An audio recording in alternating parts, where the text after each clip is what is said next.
Ancora sbarchi nell'isola di Lampedusa. La nave Ocean Viking ha fatto sbarcare i primi migranti mentre altri 78 sono giunti in porto su un barcone soccorso dalle motovedette della Guardia di Finanza ed altri 21 sono sbarcati all'Isola dei Conigli.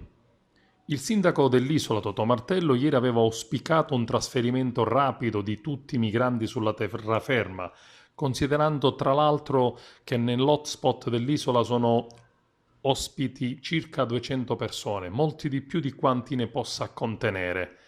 Sono stati invece finalmente arrestati dalla DDA di Palermo i tre extracomunitari carcerieri che il 7 luglio scorso trasportavano migranti in Sicilia. Le vittime hanno riconosciuto i tre carcerieri dalle foto segnaletiche mostrate dalla squadra mobile della questura di Agrigento che, d'intesa con la procura della Repubblica di Agrigento, ha fatto visionare le immagini alla ricerca dei carcerieri e degli scafisti.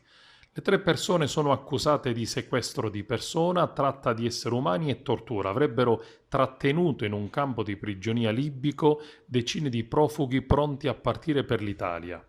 I migranti hanno raccontato di essere stati torturati, picchiati e di aver visto morire compagni di prigionia.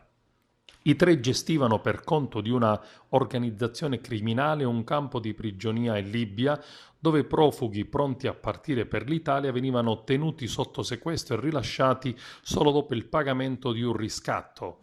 L'indagine sviluppata dalla squadra mobile di Agrigento è stata coordinata dal procuratore di Palermo Francesco Lovoi, dall'aggiunto Marzia Sabella e dal pubblico ministero Geri Ferrara.